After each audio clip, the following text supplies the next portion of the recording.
Can anyone still hear me? Yes, I Yes, can see your screen, sir. I can see your screen. Yeah, I Okay. can see us. Yes.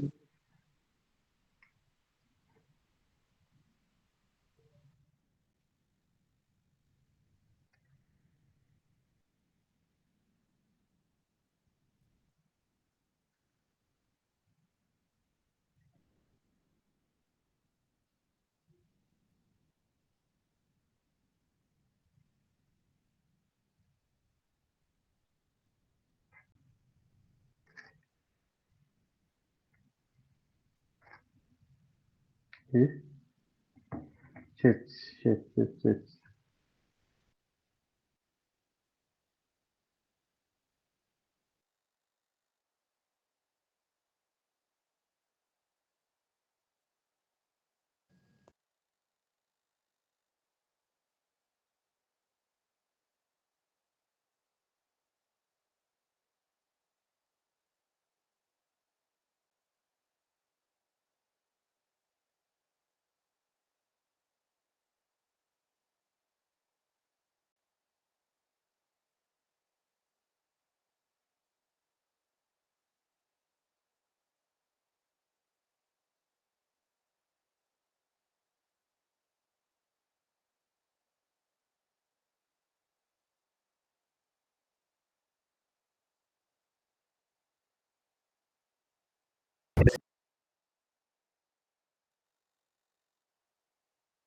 Okay, sorry about that. Can you just hear me right now? Can you see me? Okay, sorry about that. I think I lost connection with that one. So, let me confirm you see my screen again. Can you see my screen right now? Yes, I see, sir. Okay, thank you. So this one of social engineering attacks. So exactly, social engineering attack. So by definition, is the term used for the problem of malicious activities. I think you need to clarify here that second has the that human element is very fundamental. And when we say human, we are talking about you and I. You don't perform social engineering attack on robots. You don't perform social engineering attack on machines. You don't perform social engineering attacks on computers, on programs. No, it's perpetrated and targeted at human beings, right? However, malicious people with malicious intent or cyber criminals who take advantage of any means to delete the act that they have. So the main are humans. So there must be human intelligence. Or what part of the human is being targeted when you have social engineering attack? And the word social, obviously, when you say social, it has to do with interaction, people interacting with people, so psychologically, manipulation to trick users. Users here are human beings into making secure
mistakes or giving away sensitive information. And I like those two parts, right? Mistakes, giving away sensitive information. So understand that social engineering attack can make a human make mistakes.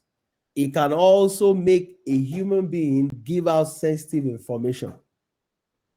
So Those are the two major targets for social engineering attacks. So I've decided to put together here the social engineering attack life cycle. Where does it start from? Where does it end? What's the intention? What is the goal? So if you look at the first part is closing interaction ideas and there are different indications that you see, right? To know that it's an attack. So what do that they will remove traces of malware. So if you use malware, social engineering want to remove, want to cover their tracks. When we talk about covering tracks, is to remove all the issues of show that okay, they right. Everybody will be a path. As you walk through that path, you know your footprints are on there. But when someone is going to cover the footsteps, so we call cleanups, you know, they're bringing a rate of natural to a natural. The other part that also is so very map is obtaining information by time, obtaining information by period of time. You know, like I said, social engineering information, identifiable information. So they are very information that are personal to you. Social engineering means or attack, cyber criminals and have this information and use it for their malicious intent. So for instance, your BVN. You know that your BVN, with your BVN, there's a lot you can do. With your BVN, you can open an account. With your BVN, you can, you know, take loans. There's a lot you can do with your BVN. In other countries in the world, with your social security number, there's a lot that, you know, people can do with it, right? So what exactly will the cyber criminal be? So they don't get those sensitive data from you, you know, look for means and ways to Nike, or they look for means and ways to play on your emotions to get those information from you. That's the essence of social engineering. So social engineering attack to data thefts, you know, to compromise through mistakes that we mentioned. So you need to be very, very careful. And there are indices and indications that are known that this is social engineering attack. Obtaining information over a period of time, like we said, so charge their footprints, they execute the attack, data infiltration, data theft, like I said. They could also go after victims to gain a footprint, taking control of the interaction. When the gangs act and what are things they do, they want to identify who they are, want to gather background information about the victims. They also want to select their attack methods. All of these informations are gathered through social engineering. Can I also say to you that over 98% of cyber attacks starts with social engineering? And I'll give you typical examples of things that happen day to day. I know that there are a lot of syndicate groups here and there.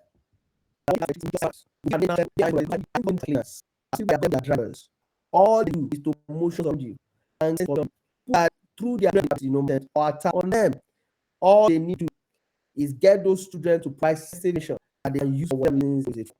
I want us to understand three major the mom, any cyber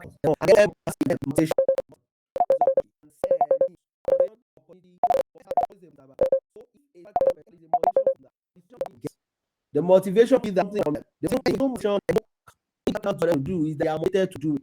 External people, friends, maybe because they had an issue. Organizations by see no opportunity. Opportunity to get so try to opportunity for the malicious intents are not doing but it wants to steal. So all these things that are malicious, so doing intents. So when they play with if they need to get money back, information you get your account be your code. So social engineering get gathering those information that they can just interest. The first attack social engineering attack. I was so attack to starting process. That's why I talking about the deep social engineering attack. I was scared. Next, what you ask. Use a false promise. They say food in my face. Always you get say you know that you know that you say, oh, this and this and this is how click this, or you read this and this, click to get the reward. You don't have information. Those you are clicking, they are people that are saying that on kill or you take. They are hints that from you they are giving out they are social security also is the time of flash drive. Say starting to see them. It's not your own. You can't a flash. You try to flash. Not some people for the exposing their organization. You can see why you connect everything. So those are baits that they use. Online forms of baiting can also be carried out. The use of enticing ads, right? Advertisements that lead to malicious sites, right? And you see all those things. You see, oh, something is coming to you. They told you that this thing typically be cost, say,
100,000 naira and they say, oh, you can get it cheap for 10 naira. Click on this.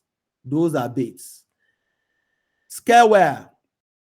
Users are deceived to think their system is infected. And I know you get that a lot. You get those notifications. Say, oh, your system is infected, just to make you scared.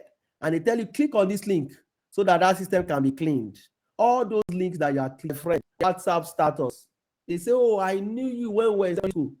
Please, can you do this? And I see those things and I laugh. You need to be very cautious and be careful. It's not everybody that is testing you that is real. When you go get those kind of messages, you need to validate who the senders are. How do you do that? You need to use another channel of communication. If it was text that they send you, do not use it to make sense. Verify through another channel. You got a text and you want to be sure that this person texting you is the real person. Why not put a phone call through? Why not hear the person's voice? That's a second level of authentication that you can put in place there. The most common social engineering attack technique that we know today is phishing. We see that a lot. The most popular social engineering attack types is phishing. They are email and text message campaigns aimed at creating a sense of urgency. Look at those words: urgency, curiosity, or fear in victims. When you get those kind of email, any email that is too urgent that you have to do it now, you need to double check. When there's curiosity, before you click, think. If your mind tells you this thing is wrong, pay attention to it. Do a double check to be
sure. It then pushes them into revealing sensitive information, clicking on links to malicious websites, or opening attachments that contain malware. Spear phishing. Spear phishing is a more targeted version of phishing. Phishing is like something that is sent on as a broadcast. But with spear phishing, is sent to individuals. One of the attack technique with spear phishing could be business email compromises, where emails are sent to MDs, chief financial officers of organization. And what are these guys looking for? They are looking for means to gather sensitive information. I've seen cases where organizations have lost money because cyber criminals use business email compromise attack techniques, claiming that those mails are coming from the chief financial officer asking a member of the finance team to pay money to some accounts. And those things will always come with those indications that I mentioned. Urgency, that it has to be done now. It has to be done within 1 hour. It has to be done within 24 hours. Pay close attention to those. How do we prevent social engineering attacks? How do we prevent social engineering attacks? I have said a lot about social engineering attack techniques, but how can you make sure that you do not fall prey or victim of these attack techniques? Number one, do not open emails and attachments from suspicious sources. If you are not sure, don't click on it. Don't even open it. You want to be sure? Verify through another means, like I said to you. If you do not know the sender in question, you do not need to answer an email. Even if you know them and are suspicious about their messages, cross-check and confirm the news from other sources, such as via telephone or directly from a service provider's site. Remember that email addresses are spoofed at all times. I can send an email today purporting to be you with your email address. That is very common. Even when you see the email, be sure to check and validate. You can hover your mouse on that email address to be sure that the real sender is revealed. I have seen organizations where emails have been sent by malicious criminals claiming to be the managing directors of those organizations, rather than people to check very well that this email sender is actually who the person claims to be. That somebody sends you an email and the name is showing your friend's email does not mean that the email is coming from your friend. You need to note that. Number two way of preventing social engineering attacks is use of multi-factor authentication. This is very, very important. We can't overemphasize this. Even if they steal your password, they need another level of challenge or authentication before they can get in. And that's what MFA does. Multi-factor authentication is another level of authentication that relies on 2 out of 3 authentication methods that I want to mention now, that are categorized into these 3 different areas: what you know, what you have, and who you are. What you know is a password. What you have is a token. Who you are is biometrics. So a combination of any 2 out of these 3 is what you call multi-factor authentication. When you combine any of these 2, it's called two-factor authentication, 2FA. So even when your password is stolen, they need to also steal your phone to get access to your token, or they need to steal that your authentication app for them to have access to the token, for them to have full access. And that is why it's important that you apply this multi-factor authentication. Many of us, we are on Facebook, we don't have two-factor authentication enabled. Many of us, we are on WhatsApp, we don't have two-factor authentication enabled. This two-factor authentication is a no-brainer on virtually all the social media platforms today. But because we want to do it easy, we don't enable those things. There are a lot of people that are falling victim of cyber criminals just because they don't have this enabled. So it's important that we pay attention to it. One of the most valuable pieces of information attackers seek are user credentials. We said that. Using multi-factor authentication helps ensure your account's protection in the event of system compromise. So should your password be compromised, you can be sure that they still would not have access, except they have access to that second factor authentication. Be wary of tempting offers. I've mentioned that again.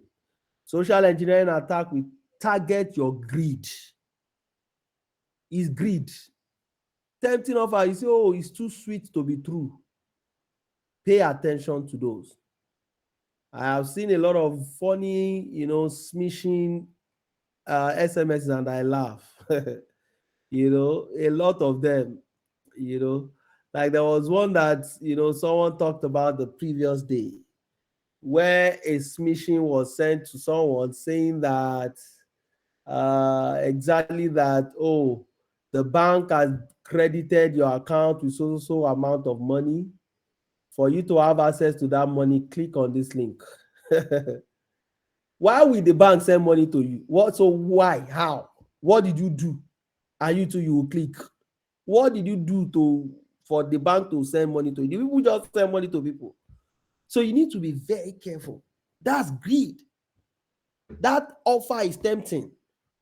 Keep your antivirus, anti-malware up to date on your personal computers, on your work computers, because those updates come with security knowledge bases or knowledge packs or updates that addresses fundamental security vulnerabilities that cyber criminals may want to take advantage of.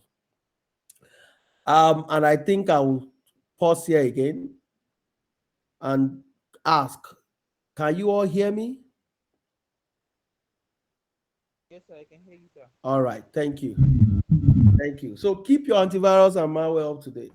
Make sure automatic updates are engaged, or make a habit to download the latest signatures each time they are available. Periodically check to make sure that the updates have been applied and scan your system for possible infections. Everything that you have online, make sure they are updated. It's not just your computer, your mobile phone. There are new security updates that you have, either Android or iOS. Download those recent updates because there are security vulnerabilities that are addressing. Some of you, you have smartphones at home. You have smart TVs at home. You have smart cameras at home. There are newer updates for those devices, those Internet of Things devices.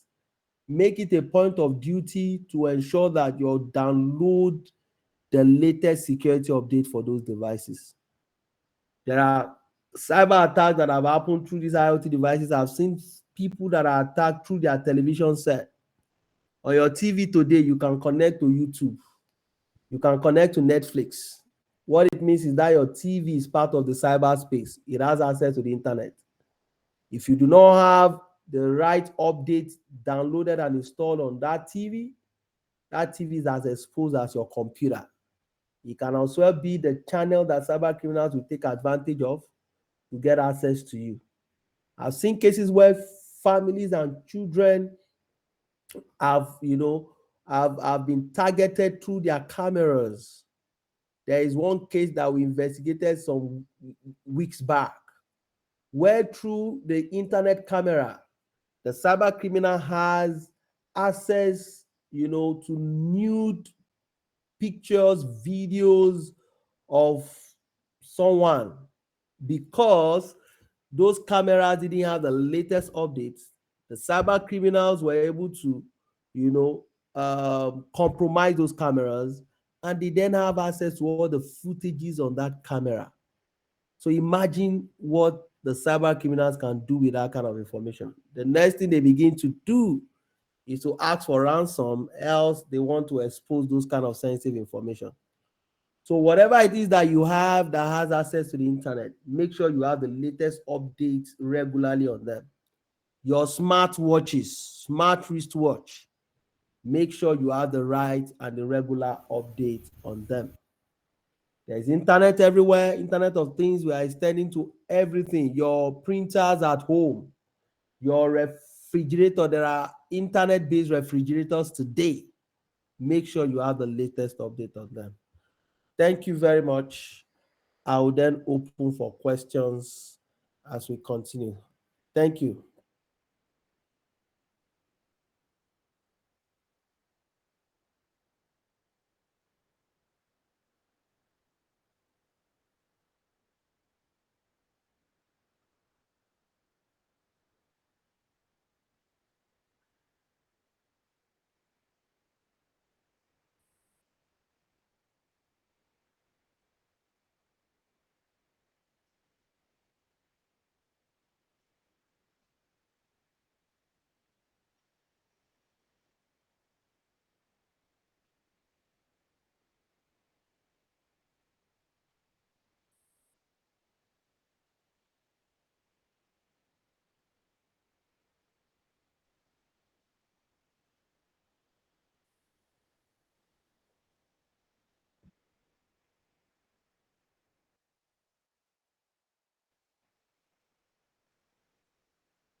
Yeah, thank you very much. And yeah, in cybersecurity balance, one thing that we don't do is we don't trust, right? That's the zero trust concept in cybersecurity. You trust no one, right? Like we talked about the MOM, right? Basically, the MOM, the motivation, opportunity, and the means, right? A good guy today can be bad guy tomorrow. Maybe because the motivation, opportunity, and the means comes bad, but tomorrow the motivation, the opportunity, and the means come to him and become bad guy. So that you get today doesn't mean that it's bad today. That's why cybersecurity is zero trust. For every request for us, we don't trust. We verify at all times. So for that, you need to verify. You need to verify. I've seen a lot of all those things, especially people who say, oh, they are your friends while you were in secondary school. So will say they know you then, in primary school, and they have right information about you. And obviously, those information are there, they are available online. For instance, you read my profile today, right, James? I never sent that profile to you, right? You got it from LinkedIn, for instance, right? So somebody else could have picked one or two information from there and then start interacting with me to claim that he knows me, So that's why you need to be very careful, of those interactions. In cybersecurity as a whole, in the ecosystem, you have what you call the people, the process, and the technology. The people, like they will always say, the weakest link. And we have also learned to say that not just the weakest link alone is also the biggest opportunity. So the people are the weakest link. So what social engineering attack does is to target that weak link, the people play on their emotions, play on their intelligence, play on, and all of that, play on their greed just to get those very sensitive information. So you need to be very, very careful. And that's why the place of security awareness, like what we're doing today, just to let people know that these things are possible, these things are happening, so that people can be more cautious. I will also advise someone here, if you're a cybersecurity professional in your organization, make sure that whatever defense mechanism that you're implementing is not 100% reliant on people. You have to have a mix of it, right? While you have people part, you also have the right technology. You also ensure that you have the right process. For instance, the multi-factor authentication thing we're talking about, that's where technology comes in place. Even when the people fall prey to these social engineering schemes or techniques, with MFA in place, multi-factor authentication, starting with the two-factor authentication, you know that there's some level of protection. So thank you for that insight. I think it makes a lot of sense. I'll just pause again to ask if there's any question for me.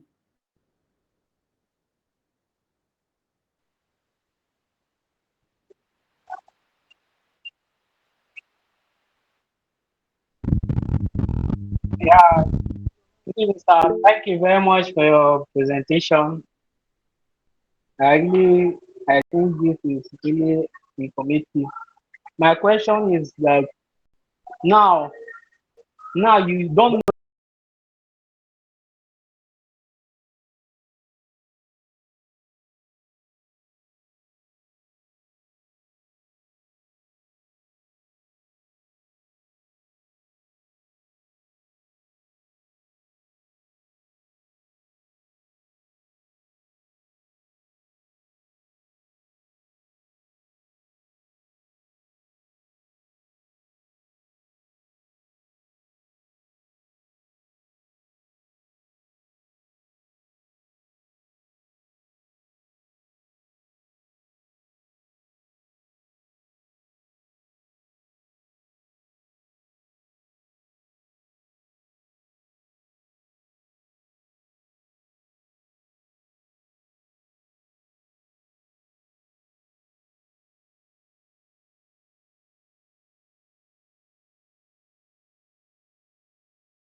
if you are a victim of the keylogger, if you are the victim already, now you don't know how can one know that I'm a victim or maybe the person have been hacked or he has been attacked. How does he know that now I want to check my device that if I'm a victim of the keylogger attack? How do I check it? Wow, that's a very smart question, and I really like that question, right?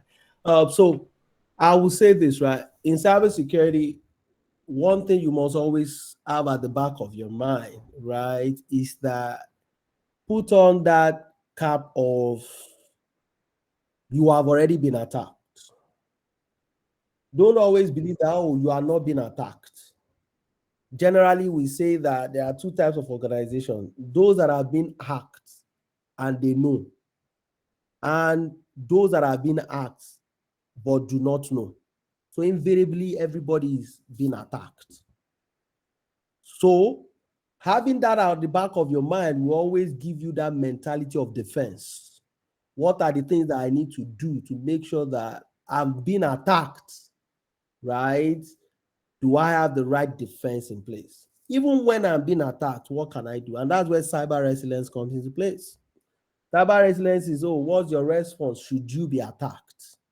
So for that question you have asked, there are different ways you can know whether you have been attacked. And that's where monitoring comes in place.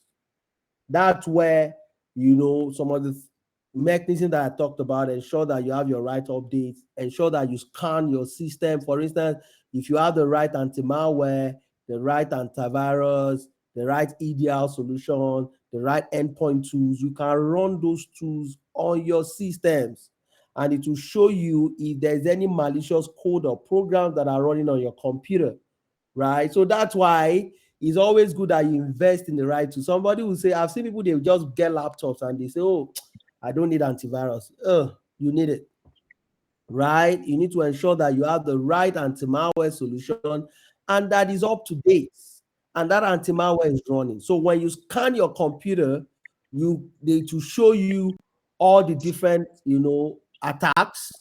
If your system is compromised in any way, to give you that clarity and all of that. I don't know. Does that make sense to you? Does that answer your question? No, like what I'm talking is now I'm not talking about the system aspect now. Maybe our device, our phones. All these attacks normally come to our phones, our device. We just click on link unknowingly that all these just check. You see Merry Christmas, Happy Birthday, stuff like that. Just send a message to your friend. That kind of thing. So yeah, I think I get your question, right? The same way you scan your systems, you can as well scan your phones, right? And let me also say this to you, right? There's this website that you can check if your account has been compromised in the first place. It's called Have I Been Pawned? If you Pardon? can, Have I Been Pawned? Pawned is Okay. PAWNED.com. Have I been pawned.com. If you go to that website, you put in your credential, it will tell you if there is any compromise that has happened with that credential, that account. And it will also show you all the different, areas that account has been compromised. Could it be any of your social media platform and all of that? Have I been put as a full database of that? Even though I don't advise people to use it a lot, because I also sense that it may also be a way of investing your login, your email, and all those kind of things, right? But I know if you go to a vibing porn, you pull that, you will see, all those kind of compromise, right?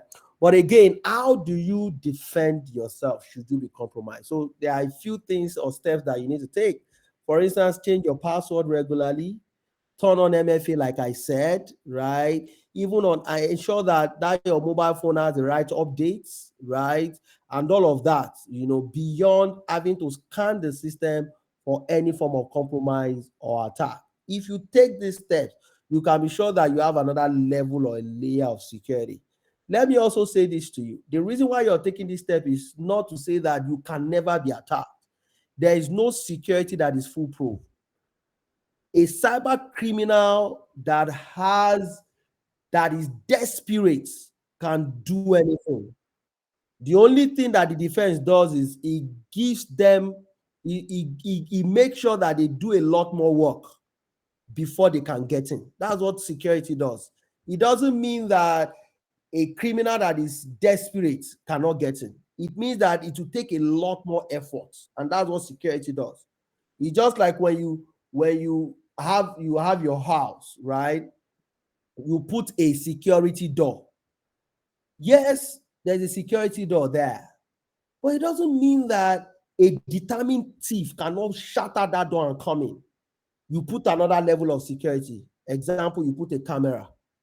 When you put the camera will then be like a deterrent. You put it there that look, there's a surveillance camera here, don't come near this place, or whatever you're doing here, you're being monitored. That will be a deterrent.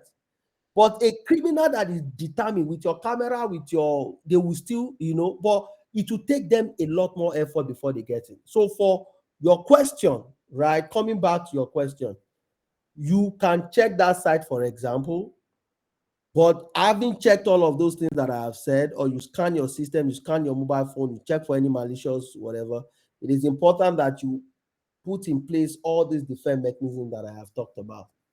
Thank you. Is there any other question?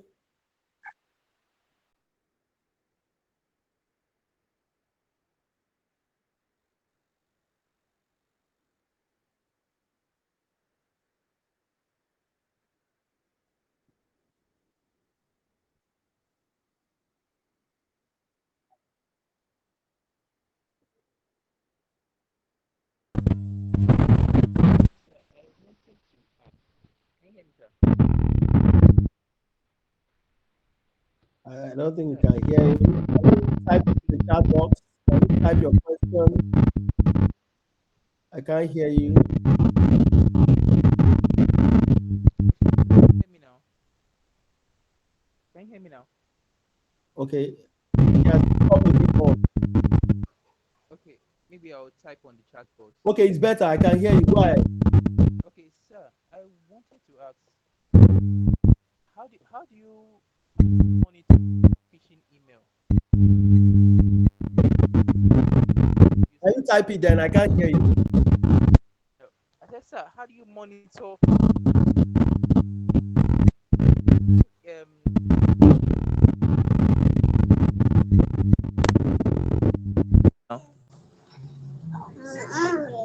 Can you hear me now, sir? Oh, very good. Better.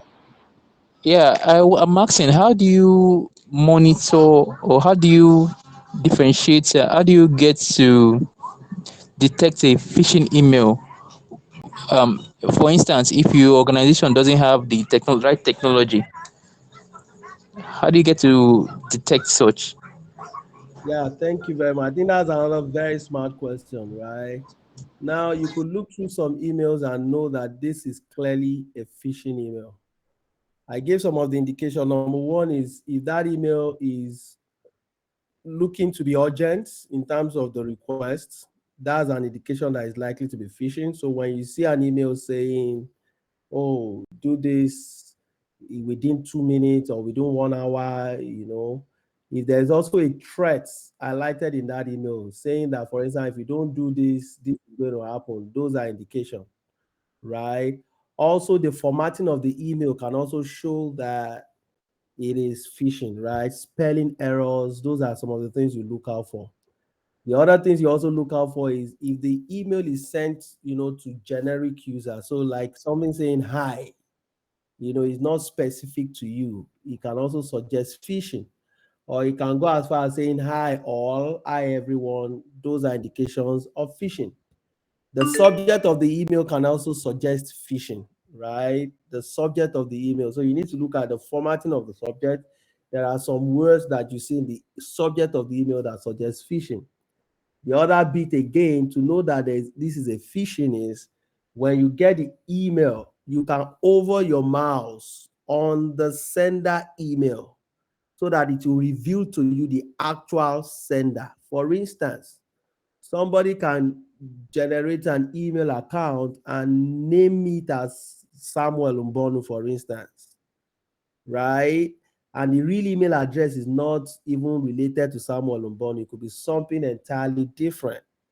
When you see the sender, it will show that it's Samuel Mbonu that is sending.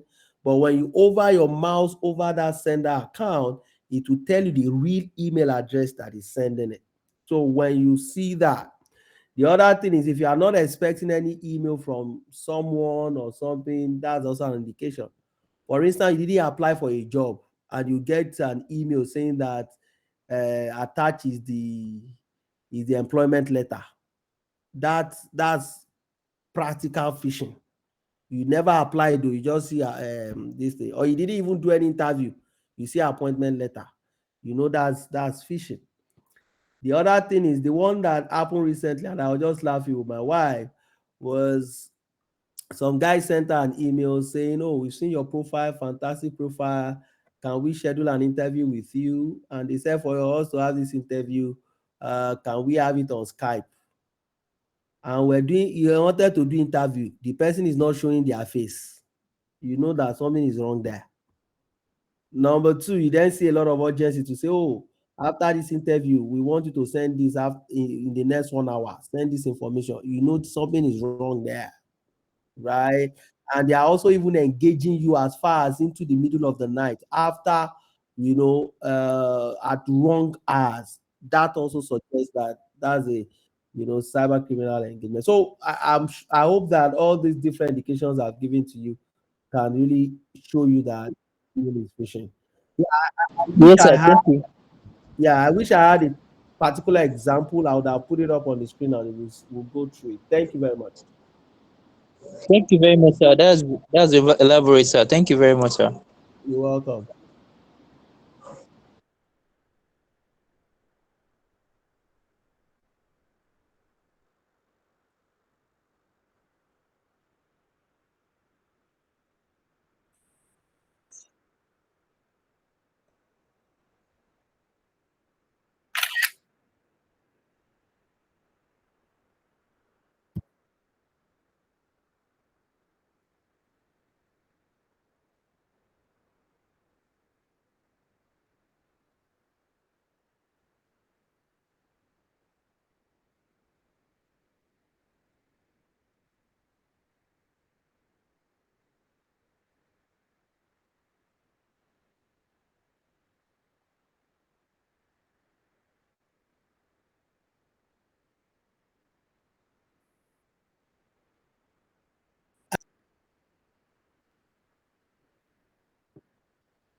And again, all these guys need is just maybe just a little information about you.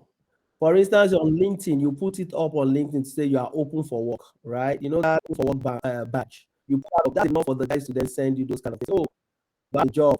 Click on this one. So those information they are everywhere. They are online. They are so easy to get. For instance, if you tell me your name, I can easily guess your email address, right? Especially for corporate email, you use first name or last name, so you know that all those things will come in. But there are also other technological way of addressing phishing, but I didn't go into that. I just went a lot more to talk about the people part of it. But other technology that you can deploy and implement. Maybe for opportunity next time, I could deal a lot on that. Thank you.